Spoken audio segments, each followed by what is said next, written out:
नमस्कार दोस्तों, स्वागत है आपका आज की बेहद बड़ी और जरूरी खबरों में। लेकिन खबर में आगे बढ़ने से पहले अगर आपको भी ऐसा लगता है कि मोदी सरकार गरीबों और प्रवासी मजदूरों पर ध्यान नहीं दे रही है और आप इस बात के लिए मोदी सरकार का विरोध करते हैं, तो आप भी इस वीडियो को लाइक कीजिए और इस लाल बटन को दबाकर चैनल को फ्री में सब्सक्राइब करके घंटी बजाइए और कमेंट में लिखिए जय हिंद। रुख करते हैं पहले खबर की तरफ। कांग्रेस ने केंद्र सरकार पर उठाए सवाल, कहा कोरोना को काबू करने के विरोधाभासी तस्वीर को करे साफ। जी हां दोस्तों, कोरोना महामारी की बढ़ती रफ्तार के बीच इसके काबू में आने को लेकर सरकारी महकमों में अलग अलग विरोधाभासी बयानों पर कांग्रेस ने सवाल उठाया है। पार्टी ने कहा है कि कोरोना वायरस के खतरों का उफान किस हद तक जाएगा, इसको लेकर सरकारी एजेंसियों की अस्पष्टता देश को चिंतित करने वाली है। ऐसे में सरकार को यह स्पष्ट करने की जरूरत है कि कोरोना का चरम और इसके थमने का सिलसिला कब शुरू होगा। कोरोना संक्रमण का चरम भारत में जून जुलाई में आने के एम्स के निदेशक डॉक्टर रणदीप गुलेरिया के बयान के 2 दिन बाद ही स्वास्थ्य मंत्रालय की ओर से इसे नकार दिए जाने पर कांग्रेस के वरिष्ठ प्रवक्ता अजय माकन ने चिंता जताते हुए यह सवाल उठाया। उन्होंने कहा कि कोरोना के खिलाफ जंग जीतने को लेकर बीते 1.5 महीने से सरकार की ओर से अलग अलग तरीके के बयान दिए जा रहे हैं। देश के प्रतिष्ठित स्वास्थ्य संस्थान एम्स के निदेशक ने बकायदा संक्रमण डाटा के चिकित्सीय अध्ययन का हवाला देते हुए जून जुलाई में कोरोना के सबसे चरम पर पहुंचने की बात कही, लेकिन स्वास्थ्य मंत्रालय के प्रवक्ता लव अग्रवाल ने शुक्रवार को इसके विपरीत बयान दिया कि भारत में कोरोना का पीक आएगा ही नहीं।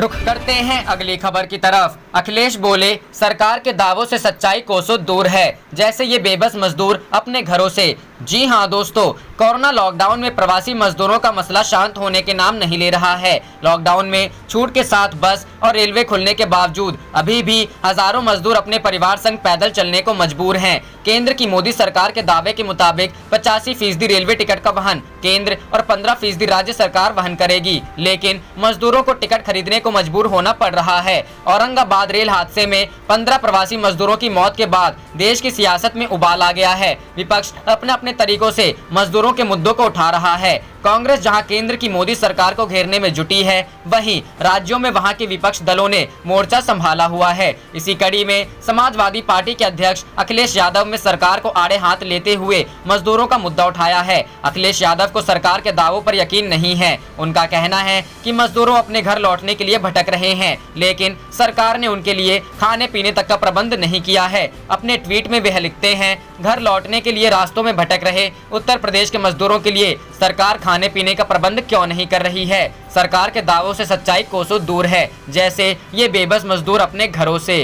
रुख करते हैं अगली खबर की तरफ। बिहार में क्या आर्थिक घाटे को दूर करने के लिए नीतीश सरकार फिर से शराब की बिक्री शुरू करेगी? अटकलों का बाजार है गर्म। जी हां दोस्तों, बिहार में की गई शराबबंदी कानून में क्या फिर से संशोधन किया जाएगा? ऐसा राज्य में अटकलों का बाजार गर्म है। चर्चा है कि राज्य की आर्थिक घाटा को कम करने के लिए बिहार में फिर से शराब बिक्री की शुरू की जा सकती है। बिहार में 37% राजस्व वसूली शराब से होती थी। ऐसे में सरकार पहले से घाटे में थी और अब कोरोना महामारी की वजह से बिहार की आर्थिक स्थिति और भी कमजोर होती जा रही है, जिस वजह से सरकार के सामने यह प्रस्ताव आया है। सूत्रों की अगर माने तो कोरोना की वजह से हुए बिहार के वित्तीय घाटे को कम करने के लिए बिहार सरकार के सामने शराब की बिक्री दोबारा चालू करने का प्रस्ताव रखा गया है, जिस पर सरकार विचार कर रही है। हालांकि आधिकारिक तौर पर या फिर सरकार की ओर से अभी इस पर कोई बोलने को तैयार नहीं है।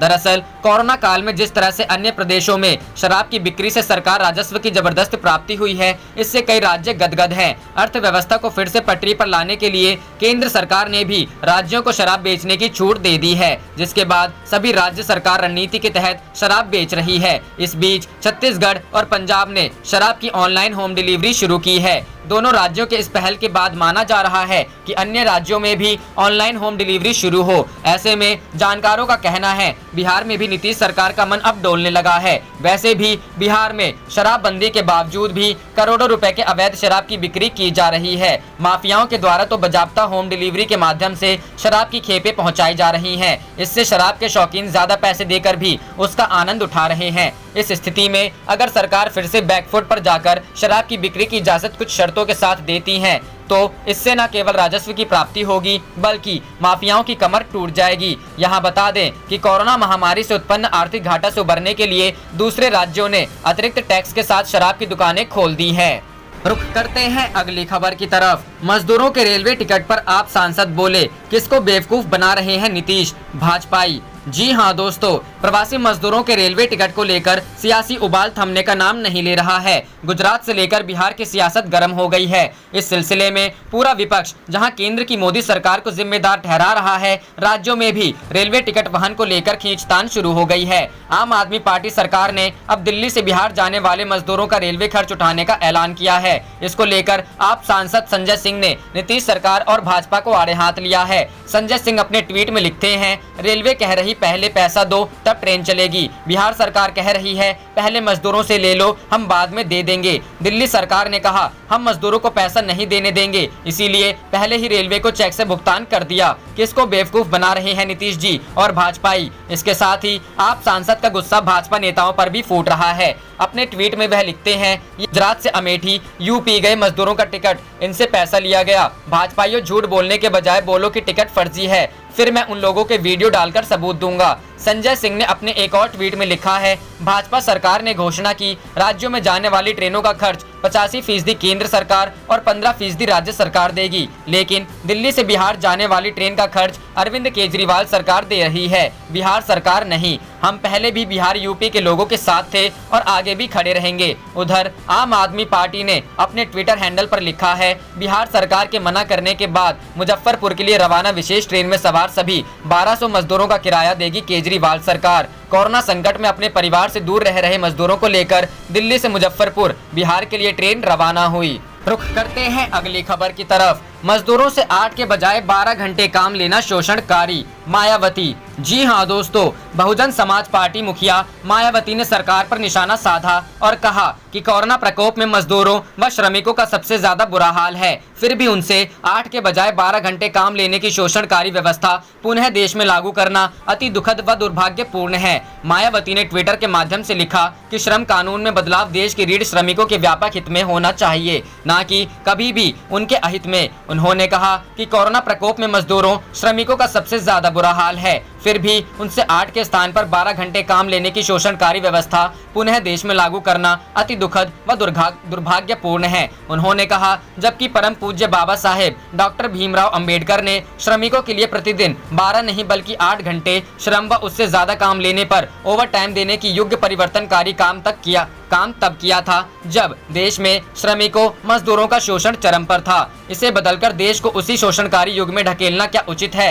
एक अन्य ट्वीट में मायावती ने कहा, देश में वर्तमान हालात के मद्देनजर श्रम कानून में ऐसा संशोधन करना चाहिए ताकि खासकर जिन फैक्ट्री प्राइवेट संस्थानों में श्रमिक कार्य करते हैं वहीं उनके रुकने के आदि की व्यवस्था हो। किसी भी स्थिति में वे भूखे ना मरे और ना ही उन्हें पलायन की मजबूरी हो, ऐसी कानूनी व्यवस्था होनी चाहिए। रुख करते हैं अगली खबर की तरफ। यूपी समेत कई राज्यों में श्रम कानूनों में बदलाव पर मचा हंगामा, 7 विपक्षी दलों ने राष्ट्रपति को लिखी चिट्ठी। जी हां दोस्तों, ऐसे वक्त में जब मजदूरों की मुश्किलें बढ़ी हैं और नौकरी का संकट और अधिक गहराया है, उस वक्त उत्तर प्रदेश की योगी सरकार ने एक ऐसा अध्यादेश पारित किया है जो राहत के बजाय इस वर्ग के लिए बड़ी आफत लेकर आएगा। यूपी सरकार द्वारा श्रम कानूनों में किए गए बदलावों को तुरंत रद्द किया जाना चाहिए। आप मजदूरों की मदद करने के लिए तैयार नहीं हो, आप उनके परिवार को कोई सुरक्षा कवच नहीं दे रहे, अब आप उनके अधिकारों को कुचलने के लिए कानून बना रहे हो। मजदूर देश निर्माता है, आपके बंधक नहीं है। कांग्रेस की महासचिव और यूपी प्रभारी प्रियंका गांधी ने ये ट्वीट उत्तर प्रदेश सरकार के उस अध्यादेश के विरोध में किया है जिसमें श्रम कानून के कई प्रावधानों को निलंबित करने की बात कही गई है। अध्यादेश में करार के साथ नौकरी करने वाले लोगों को हटाने, नौकरी के दौरान हादसे का शिकार होने और समय पर वेतन देने जैसी 3 नियमों को छोड़कर अन्य सभी श्रम कानूनों को 3 साल के लिए स्थगित कर दिया गया है। ये नियम यूपी में मौजूद सभी राज्य और केंद्रीय इकाइयों पर लागू होंगे। इसके दायरे में 15,000 कारखाने और लगभग 8,000 मैन्युफैक्चरिंग यूनिट आएंगी। श्रम कानून को स्थगित करने की यूपी सरकार के फैसले के खिलाफ अब विपक्ष गोलबंद है। समाजवादी पार्टी के अध्यक्ष अखिलेश यादव ने तो सीधे सीएम योगी का इस्तीफा मांगा है। उन्होंने कहा कि यह बेहद आपत्तिजनक और अमानवीय है। श्रमिकों को संरक्षण न दे पाने वाली गरीब विरोधी बीजेपी सरकार को तुरंत त्यागपत्र दे देना चाहिए।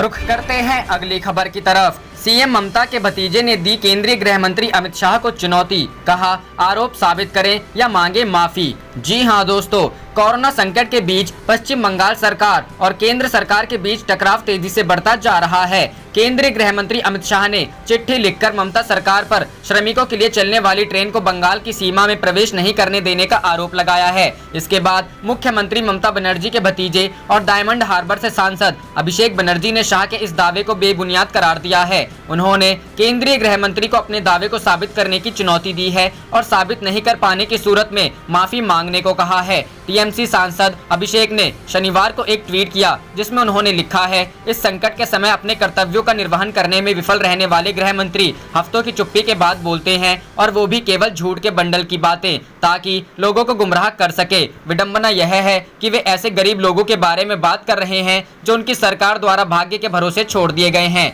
मेरी चुनौती है कि बंगाल सरकार पर अमित शाह ने जो फर्जी आरोप लगाए हैं उन्हें साबित करें या माफी मांगे।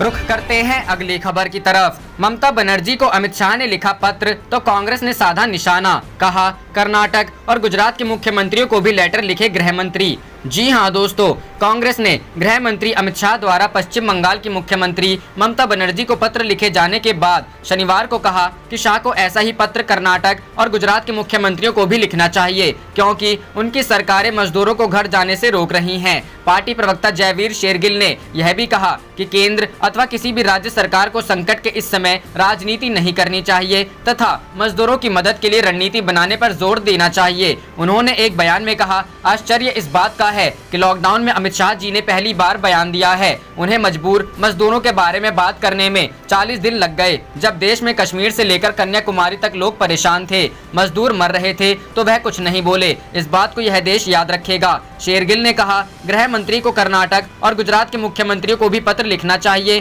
क्योंकि उनकी सरकारें मजदूरों को घर जाने से रोक रही हैं। पश्चिम बंगाल सरकार को भी अपने राज्य में मजदूरों की वापसी और मदद सुनिश्चित करनी चाहिए। उन्होंने कहा कि यह समय राजनीति का नहीं है, बल्कि मजदूरों की मदद के लिए रणनीति बनाने का है। रुख करते हैं अगली खबर की तरफ। दिल्ली सरकार का आदेश, 24 घंटे में देनी होगी कोरोना जांच की रिपोर्ट। जी हां दोस्तों, तमाम कवायदों के बावजूद कोरोना वायरस के संक्रमण का सिलसिला थमता नहीं दिख रहा है। इस बीच दिल्ली सरकार ने मेडिकल टेस्ट करने वाली लैब्स को कोरोना जांच से संबंधित रिपोर्ट को 24 घंटे में देने का आदेश दिया है। दिल्ली सरकार ने सभी ICMR अधिकृत लैब को अनुपालन रिपोर्ट प्रस्तुत करने के लिए एक आदेश जारी किया है। आदेश के मुताबिक ये लैब्स कोरोना वायरस से संबंधित जांच की रिपोर्ट 24 घंटे से अधिक देर तक लंबित नहीं रख सकती हैं। अब RWA को लेकर दिल्ली सरकार सख्त हो गई है। साथ ही आदेशों का सख्ती से पालन करवाने के निर्देश दिए गए हैं। दिल्ली सरकार ने सभी DM और DCP को आदेश दिया है कि केंद्रीय गृह मंत्रालय की गाइडलाइन और दिल्ली सरकार के आदेशों का सख्ती से पालन करवाया जाए।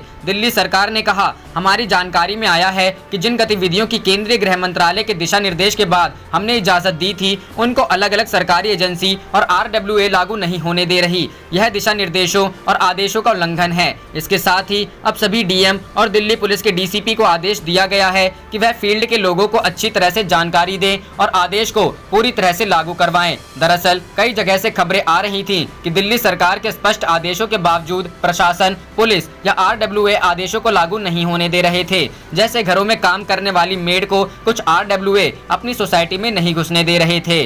रुख करते हैं अगली खबर की तरफ। लॉकडाउन के बीच पुरानी सरकार के फैसले पलटने में जुटी कांग्रेस, अब ये फैसला बदला। जी हां दोस्तों, राजस्थान में मौजूदा सरकार पिछले सरकार के फैसले बदल रही है। मुख्यमंत्री अशोक गहलोत ने भाजपा की वसुंधरा राजे सरकार के समय लागू किए गए शिक्षा का अधिकार अधिनियम में RTE की आय सीमा को बदल दिया है। अब आय सीमा फिर से बढ़ाकर 2.5 लाख रुपए करने का अहम फैसला लिया है। वसुंधरा राजे सरकार ने आय सीमा 2.5 लाख से घटाकर 1 लाख रुपए की गई थी, लेकिन अब गहलोत सरकार ने आय सीमा फिर 2.5 लाख करने का अहम फैसला लिया है। गरीब वर्ग के बच्चों को निजी विद्यालयों में गुणवत्तापूर्ण शिक्षा दिलाने के लिए ऐतिहासिक कदम उठाया गया है। मुख्यमंत्री अशोक गहलोत ने मुख्यमंत्री निवास पर वीडियो कॉन्फ्रेंस के जरिए स्कूल शिक्षा, उच्च एवं तकनीकी शिक्षा से जुड़े विषयों पर समीक्षा की। इस दौरान मुख्यमंत्री गहलोत ने कहा कि राजस्थान माध्यमिक शिक्षा बोर्ड की 10वीं एवं 12वीं कक्षाओं की शेष परीक्षाएं फिलहाल स्थगित रहेंगी। CBSE द्वारा लिए जाने वाले निर्णय के अनुरूप फैसला किया जाएगा। किया ताकि दोनों बोर्ड की परीक्षाओं में एक रूपता बनी रहे और प्रदेश के विद्यार्थियों को अहित न हो। इसी प्रकार उच्च एवं तकनीकी शिक्षा में भी परीक्षाओं का आयोजन स्थितियां सामान्य होने पर करवाया जा सकेगा। मुख्यमंत्री गहलोत ने लिपिक ग्रेड द्वितीय भर्ती परीक्षा 2018 के अभ्यर्थियों को जिला एवं विभागों का आवंटन पुनः नई प्रक्रिया से करने का निर्देश दिए हैं। उन्होंने कहा कि सभी विभागों को मेरिट के आधार पर उनकी आवश्यकता के अनुरूप चयनित अभ्यर्थियों की सूची उपलब्ध कराएं। उसके बाद संबंधित विभाग मेरिट एवं काउंसलिंग के आधार पर उन्हें जिला आवंटित करे। सीएम ने मुख्य सचिव को निर्देश दिए कि भविष्य में सभी भर्तियों में प्रथम नियुक्ति सभी विभागों द्वारा मेरिट एवं काउंसलिंग के आधार पर ही दी जाए। आप देख रहे थे आपका अपना चैनल जय हिंद जय भारत।